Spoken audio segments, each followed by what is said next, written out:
students, let's talk a little bit about Lewis dot structures. So for this, I'm going to need you to grab your periodic table. And we're going to be focusing on nonmetals. So if you're looking at your periodic table and how we label the groups, they have this numbering system of 1A through 8A. And we're going to be focusing on groups essentially more like 4A through 7A.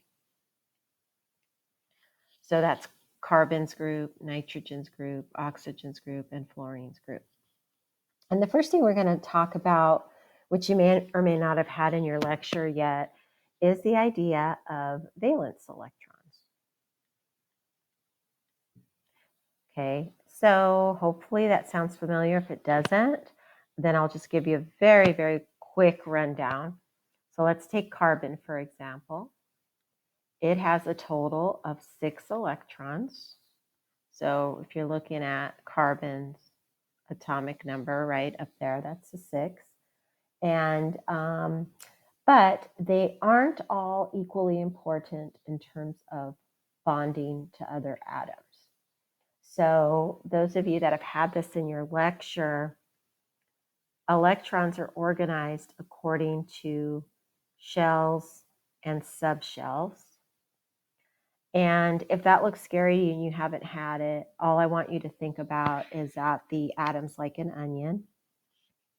And in level 1, for carbon, it has 2 electrons that'll draw as arrows. And in level 2, this level 2 with the 2s2, 2p2, it has 4 electrons.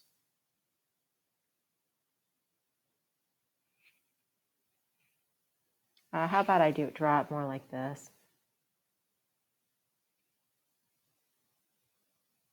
I changed my mind on how that I'll draw that. So it's going to look more like this. 2 electrons, 4 electrons. So if you think about what an onion is like, when you look at an onion, you only see the outside layer. And so the carbon atom, the important layer of electrons is level 2 with these 4 electrons. Those are what are called the valence electrons. Now for this exercise, the most important thing is to look at the periodic table and understand that we can take a shortcut to figure out how many valence electrons things have by group number. So the group number equals the number of valence electrons. So carbon's group has 4 valence electrons. Nitrogen group has 5. Oxygen's group 6, and the halogens have 7. Now group 8A, we're going to talk about that in just a second. So those are the main 4 groups that you're going to need for this exercise. And the other one that's important will be our friend hydrogen. Hydrogen just has 1 electron. So that's its valence. It has no other options because it just has 1. Okay, the other thing is that group 8A. So let's say we have neon. Its electrons are organized like this, where you have 2 electrons, and then you have 8 in level 2.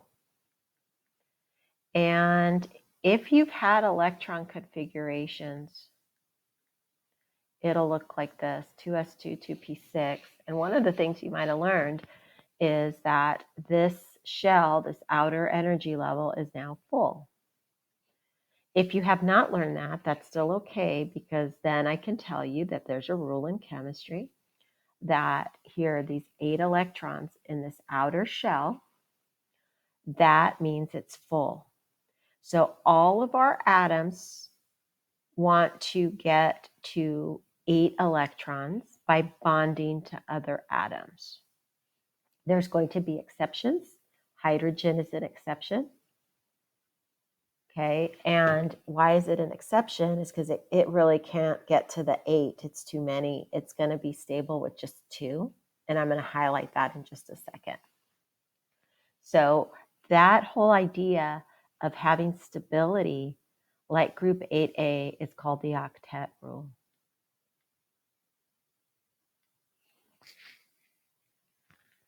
Okay, so let me go to the next slide. And I'm sorry on my writing on this. It's just an issue of the pen. It's not like writing normally. Okay, so here's the deal then, is that atoms bond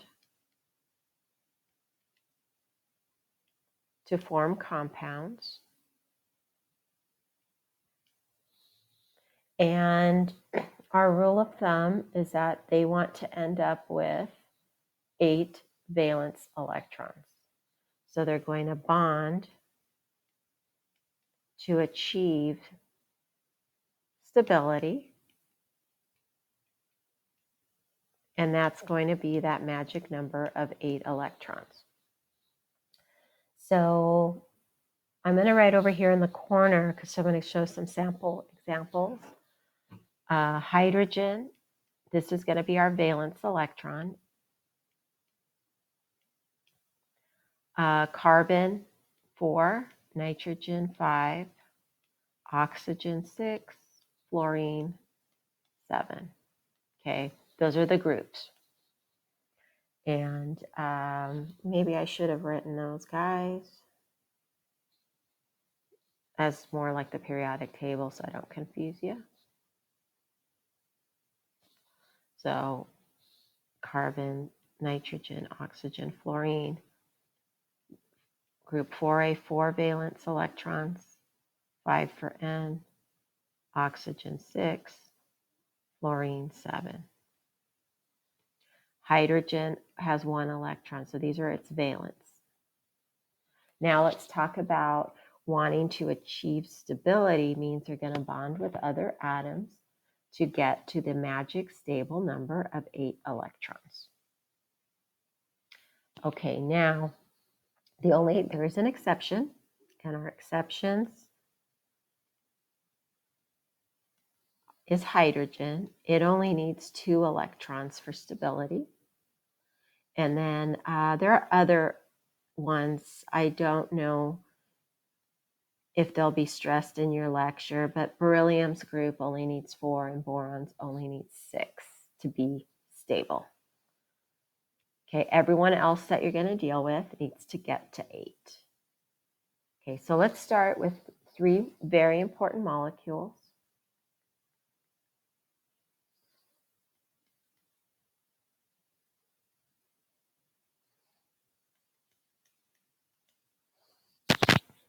Okay, so the first thing we're going to do with these 3 is to figure out how many valence electrons they have and then go from there.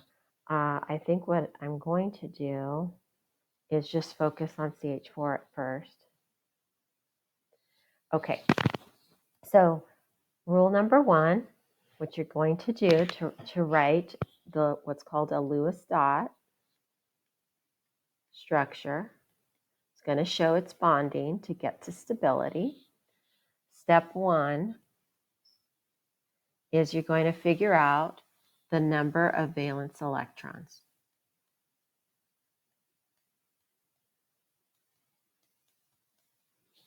So carbon, group 4 electrons. Hydrogen, 1 electron. But there's 4 of them. So we have to multiply the 1 by 4. So we have a total of 8 valence electrons.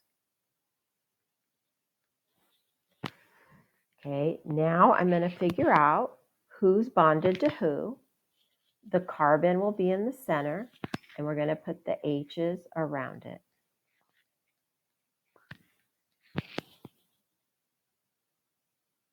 Okay, now what I'm going to say now is that these 8 electrons are all going to essentially come together to form bonds, linkages between the atoms.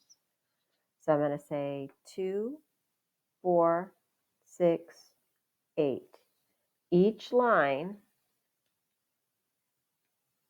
is 2 electrons and 1 bond. So once I determine the valence electron number, the second thing I'm going to do is I'm going to put them in order. I'm going to select what I call a skeletal structure.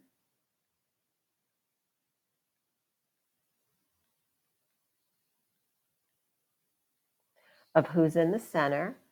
Carbon had to be in the center because H can never be a central atom because it only needs 2 electrons to get stable. So here's just some hints. H is never a central atom.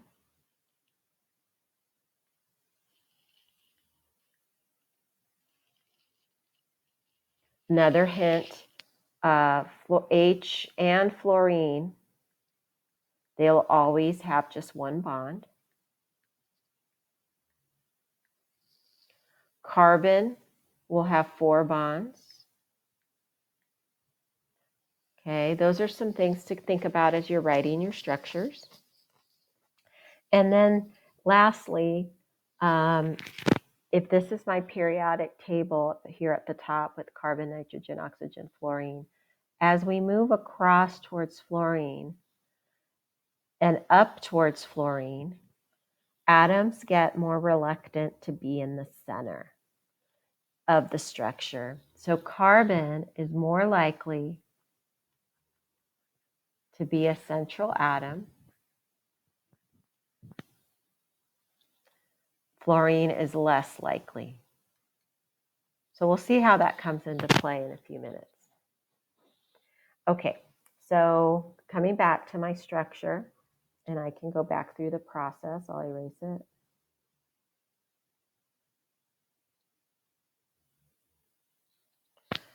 I'm going to put carbon in the center because H can never be in the center. I figured out I have 8 electrons to fill in. 2, 4, 6, 8, because each line is 2 electrons. Now I checked, did I use up all the 8 electrons? So yes. So then step 3 was fill in electrons. 4 is determine if we have electrons left over.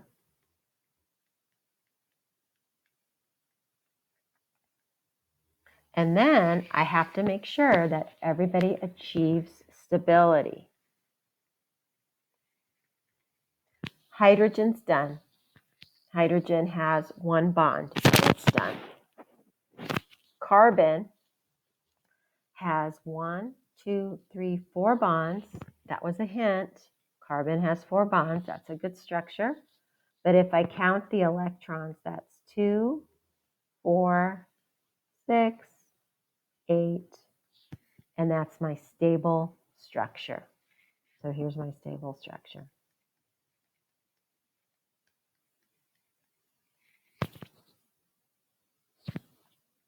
Okay, so let's go through for another one. Oops.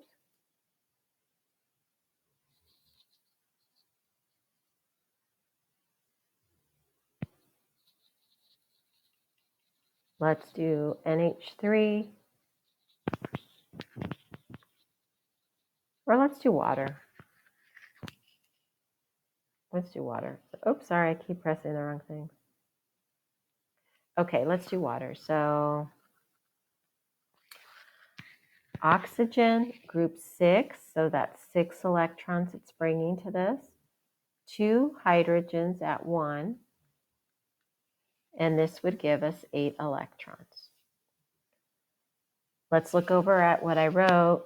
Hydrogen's never in the middle, so the O has to be in the center. Fill in the 8, 2, 4. That leaves 4 left over. And when they're left over, I'm going to just put them for now on the central atom.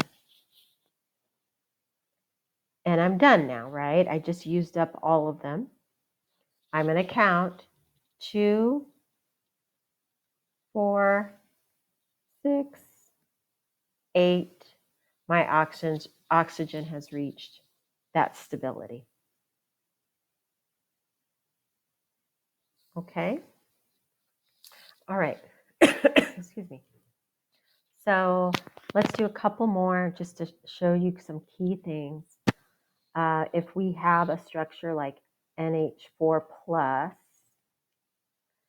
that plus, let me write the numbers for the valence electrons.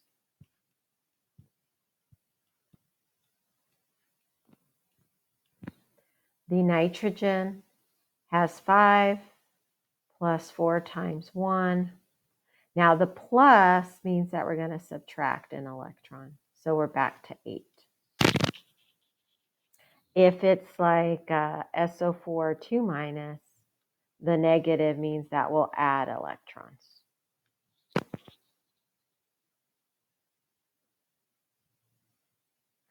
Okay, so nitrogen, 4 H's around it. H is never in the middle. 2, 4, 6, 8.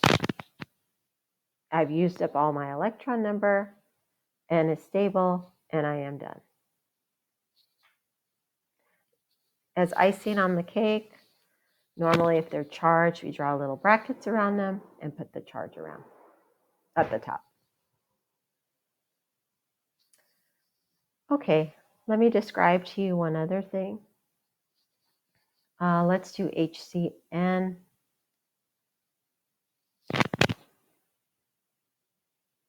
Okay, now how do I decide who's in the middle? Remember, they get less likely to be in the middle as you go towards fluorine. So that's because fluorine is said to be really electronegative, and there's a discussion on that in one of the other videos. It's just less likely to share its electrons, and so it will not be a central atom. So between C and F and C and N, carbon is in the center. So I'm going to put the carbon in the center, the N here, and the H here. Number of valence electrons, 1 plus 4 plus 5 is 10. Okay, now let's fill in electrons. 2, 4.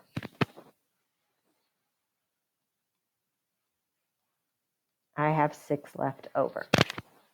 So what am I going to do? There's different strategies that people will tell you to do with these. The way that I do it is I'm going to leave the center one for the end. So I'm going to fill the N in first. It has 2, right? And we need to get to 8. So I'm going to fill in 2, 4, 6.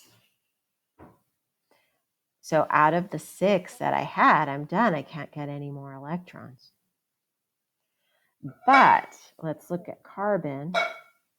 Carbon's not stable. It needs 8. And right now, it only has 4. So now is where we have to have multiple bonds. So picture that I'm going to bring these electrons in for a bond. So H, C, N.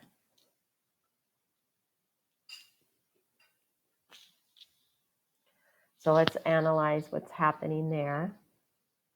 Okay, let's count again. 2, 4, 6, 8 around the N. 2, 4, 6 around the carbon, but I need 8. So I'm going to bring in another set of electrons.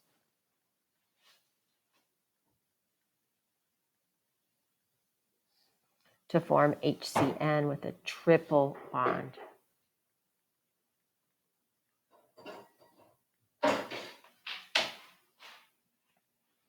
So now let's count. We had a total of 10 electrons total. 2, 4, 6, 8, 10. This N has 8, right? 2, 4, 6, 8. And the carbon has 8. So that is our best structure.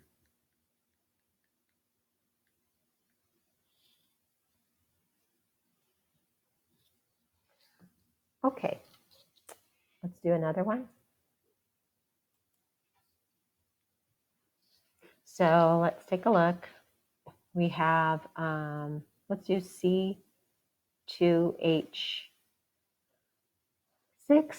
versus C2H4. So C2H6, carbon, 4 valence electrons, 4 bonds is what it wants. Okay. And the other thing, just a hint, is that it likes to form bonds with itself.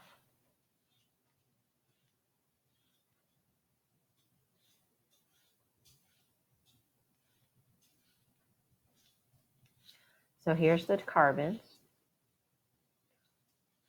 H is around. I have 6 of them. Everybody seeing that number 6? That's why I have 6 H's. Okay, now let's get the electron number. Carbon has 4, and there's 2 of them. There's 6 H's with 1. So this is a total of 14. Let's fill them in. 2, 4, 6, 8, 10, 12, 14. I look at my structure. The carbon has 4 bonds, has 8 around it. We are done. Okay, C2H4.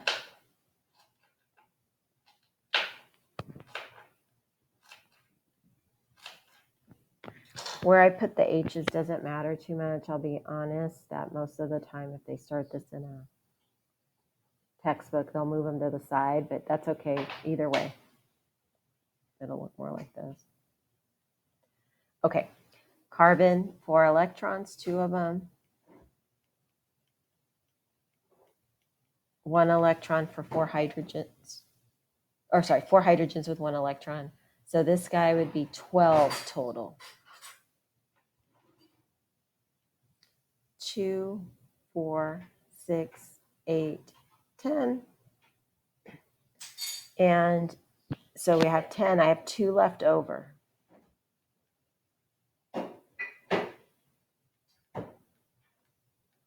And where is that going to go? Well, I guess in theory you could think of it that it's here. But notice this guy's not stable. That one needs 8. So you could picture these guys come in for a bond.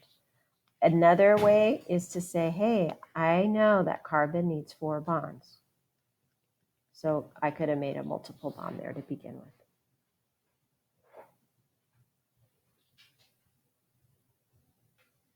Okay. One more.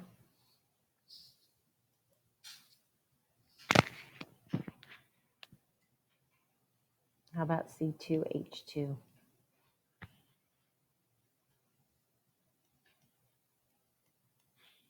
Two times 4 plus 2 times 1 is 10. 2, 4, 6. That leaves 4 electrons left, which really means that you have 2 bonds left. Okay, so one way you could do this is to say, okay, I have 4 electrons. I'm going to put 2 there and 2 there, but then each of those carbon only has 6, and you need 8. So you'll have to bring these guys in for a bond. The faster way, I think, is to remember that carbon has to have 4 bonds. And so adding those 4 electrons in as 2 additional bonds works as well.